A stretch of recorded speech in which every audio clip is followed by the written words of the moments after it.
Hello students. आज अपन सरल लोलक के बारे में पढ़ेंगे। सरल लोलक क्या होता है, ये किस प्रकार की गति करता है और इसका आवर्तकाल क्या होता है। तो यहाँ पे ये एक आधार है और रस्सी से, ये एक रस्सी है, रस्सी के द्वारा एक यहाँ पे धातु का या अन्य पदार्थ का कोई गोला लटका हुआ होता है जो अपने इर्द गिर्द क्या करता है, माध्य स्थिति के इर्द गिर्द दोलन करता है, गति करता है। ये जो व्यवस्था है उसे अपन सरल लोलक कहते हैं। यहाँ पर डेफिनेशन लिखी हुई है। सरल लोलक एक ऐसी यांत्रिक व्यवस्था है जिसमें धातु का गोला एक रस्सी के द्वारा, ये गोला है धातु का और ये रस्सी है, रस्सी के द्वारा दृढ़ आधार से लटका होता है। क्लियर है ना। तो ये एक अरेंजमेंट है जिसमें एक रस्सी, गोला और आधार होता है। आधार ऊपर वाली ये सपोर्टिव छड़ है जिससे रस्सी द्वारा ये गोला नीचे लटका हुआ है। और इसे अपन गति कैसे कराते हैं, जब गोले को माध्य स्थिति से विस्थापित करके छोड़ देते हैं। यहाँ से इस गोले को पकड़ेंगे, इस तरफ ले जाएंगे और छोड़ देंगे, ठीक है ना। तो क्या होगा, गोला अपनी माध्य स्थिति के इर्द गिर्द लेफ्ट राइट में क्या करेगा, गति करता है, ठीक है ना। जिसे अपन को क्या कहते हैं, आगे पीछे गति करता है, जिसे हम दोलन गति कहते हैं। क्या कहते हैं, दोलन गति, ऑसिलेशंस, ठीक है ना। तथा एक चक्कर को एक दोलन कहते हैं। एक जो पूरा चक्कर हो जाएगा, यहाँ से स्टार्ट किया और वापस यहीं आ जाए तो ये पूरा चक्कर होगा ना, उसे अपन बोलेंगे दोलन। क्या बोलेंगे, दोलन। और सरल लोलक को एक चक्कर पूरा करने में जो समय लगता है उसे सरल लोलक का आवर्तकाल कहते हैं। क्या कहते हैं, दोलन काल या आवर्तकाल, ठीक है ना। ये किस प्रकार की गति होती है जिसे अपन देख सकते हैं। यहाँ पे ये सरल लोलक है जो गति कर रहा है, ठीक है ना। इसे अपन दोलन गति कहते हैं। और एक ये यहाँ से यहाँ तक का ये जो पूरा चक्कर एक हो जाता है ना, वापस यहाँ से स्टार्ट किया, यहाँ से स्टार्ट हो रहा है, यहाँ से, ठीक है ना, स्टार्ट हुआ और वापस यहीं आने में जो समय लगेगा उसे अपन क्या बोलते हैं, आवर्तकाल कहते हैं। इस वीडियो में हम इस सरल लोलक का आवर्तकाल ज्ञात करेंगे। तो चलते हैं, शुरू करते हैं। तो यहाँ पे अपन इसे समझें कि सरल लोलक का जो भार होगा वो mg हमेशा नीचे की ओर होता है। किधर होता है, नीचे की ओर, ठीक है ना। तो अपन ऊपर वाले चित्र में इस फोर्स अरेंजमेंट को समझें। तो यहाँ पे ये जो भार है, भार हमेशा towards the centre of earth, हमेशा पृथ्वी के केंद्र की ओर होता है। तो यहाँ पे ये जो एंगल थीटा है, तो ये भी एंगल क्या होगा, थीटा। क्योंकि ऐसी जो व्यवस्था होती है, अगर दो समांतर रेखाओं को एक तिर्यक रेखा काटती है तो ये जो एंगल होते हैं इन्हें बोलते हैं अपन एकांत संगत कोण, करेस्पॉन्डिंग एंगल्स। क्या बोलते हैं, करेस्पॉन्डिंग एंगल्स। तो यहाँ पे ये वाली लाइन और ये वाली लाइन सरल रेखा है, तो ये एंगल और ये एंगल समान होंगे। क्या होंगे, ये समान होंगे, ठीक है ना, समान होंगे। जिन्हें अपन बोलते हैं क्या, कौन से एंगल बोलते हैं इन्हें बोलते हैं हम संगत कोण। क्या बोलते हैं, संगत कोण, ठीक है ना। तो इसके बाद अपन शुरू करते हैं। यहाँ पे देखते हैं mg का जो घटक होगा वो इस साइड होता है mg cos थीटा, और इस साइड क्या होता है mg sin थीटा। तो mg sin थीटा क्या करता है, इसे वापस लाता है मीन पोजीशन की तरफ, माध्य स्थिति की तरफ। तो ये प्रत्यानयन बल है। यहाँ पर F बराबर माइनस के mg sin थीटा, माइनस यहाँ डायरेक्शन को शो कर दिया कि इस बल की जो दिशा होती है वो हमेशा मीन पोजीशन की ओर होती है, माध्य स्थिति की ओर होती है। इस साइड से भी इसे वापस लेके जाएगा, उस साइड से भी वापस लाएगा, यानी ये इसे माध्य स्थिति में लाता है। F बराबर माइनस के mg sin थीटा।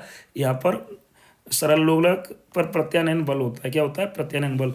तो वापस लाने वाला जो फोर्स है वो है F बराबर माइनस के mg sin थीटा, ठीक है ना।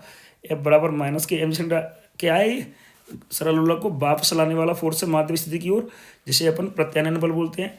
If theta is very small, if theta is very small, अगर कोण यहाँ पे जो बनेगा कोण वो छोटा है, कोण कैसा है, छोटा। ये जो एंगल है छोटा है, तो अपन क्या समझते हैं, थीटा छोटा होने पर साइन थीटा की जो वैल्यू आती है ना वो आ जाती है थीटा। क्या आ जाती है, थीटा। तो ये आ जाएगा F बराबर माइनस के mg थीटा, ठीक है ना। इतना समझ आया। इसके बाद यहाँ पे अपन देखें एक ट्राइंगल बन जाता है। क्या बन जाता है? ट्राइंगल। तो ट्राइंगल में क्या है, जैसे कि ये रेडियस है इस साइड में, रेडियस, ये भी रेडियस है, तो यहाँ पे अपन एंगल निकाल सकते हैं। क्या निकाल सकते हैं? एंगल। ये जो डिस्टेंस है यहाँ से यहाँ तक कि वो एक्स है, ये एल और एल दोनों रेडियस हैं, तो एंगल का फॉर्मूला होता है आर्क अपॉन रेडियस, चाप अपॉन त्रिज्या। त्रिज्या एल मानी जाएगी और चाप कितनी मानी जाएगी? एक्स। तो एंगल आ जाएगा अपना थीटा, कितना आएगा? X upon l, x upon l. तो फाइनली फोर्स आता है एफ बराबर minus k m g x upon l, ठीक है ना। लेकिन हम जानते हैं एफ बराबर होता है M A.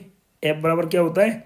Mass into acceleration. तो इसे अपन रखेंगे यहाँ एफ बराबर एम ए, यहाँ पे लिखा है एफ का मान बराबर minus k m g x upon l, m g x upon l. यहाँ पर एम से एम कैंसल आउट होगा, ए का मान हम जानते हैं, ए का मान सरल आवर्त गति में क्या होता है? माइनस के ओमेगा स्क्वायर एक्स, माइनस के ओमेगा स्क्वायर एक्स होता है।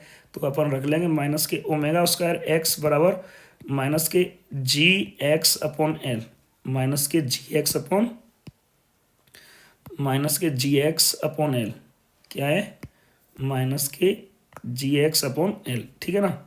इसके बाद अपन बात करें, एक्स से एक्स कैंसिल आउट होगा और माइनस से माइनस कैंसिल आउट होगा, तो ओमेगा की वैल्यू आएगी अंडूड में जी बट्टे एल, और ओमेगा होता है 2 pi upon T, 2 pi upon T, अंडूड में जी बट्टे एल। अपन इसे इन्वर्स करेंगे, उल्टा करेंगे, तो ये आ जाएगा अपना टी अपॉन 2 पाई, टी अपॉन 2 पाई, और इधर अंडूड में एल अपॉन जी, एल अपॉन जी। 2 पाई इधर भेज देंगे तो 2 पाई अंडूड में एल अपॉन जी, ये आ जाता है सरल लोलक का आवर्तकाल, ठीक है ना। इसे अपन दूसरे तरीके से और करेंगे। अभी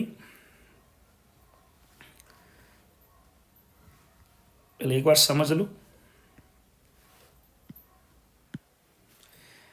एफ बराबर माइनस के एम जी साइन थीटा, यहाँ माइनस यही दर्शा रहा है कि ये जो फोर्स होता है इसकी डायरेक्शन हमेशा मीन पोजीशन की तरफ होता है, माध्य स्थिति की ओर होती है, और ये प्रत्यानयन बल है। कौन सा बल है? प्रत्यानयन बल, जो सरल लोलक को उसकी मूल अवस्था में लाता है। एफ बराबर माइनस के एम जी साइन थीटा, और थीटा ये छोटा होता है तो साइन थीटा की वैल्यू आती है थीटा, साइन थीटा की वैल्यू क्या आती है? थीटा। तो एफ बराबर आता है एम जी थीटा, और थीटा की वैल्यू यहाँ कोण बराबर चाप बटे त्रिज्या से निकालिए, चाप बटे त्रिज्या से, कोण बराबर चाप बटे त्रिज्या।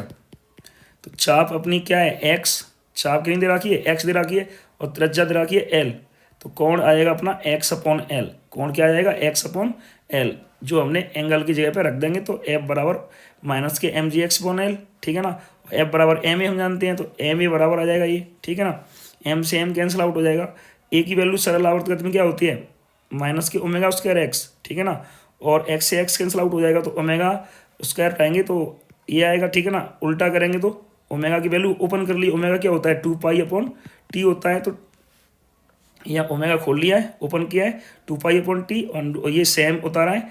इसके बाद हमने इसे 2 पाई अपॉन टी को अपन उल्टा कर लेंगे, इसे भी उल्टा कर देंगे, एल अपॉन जी हो जाएगा, टी की वैल्यू यहाँ से निकल आती है।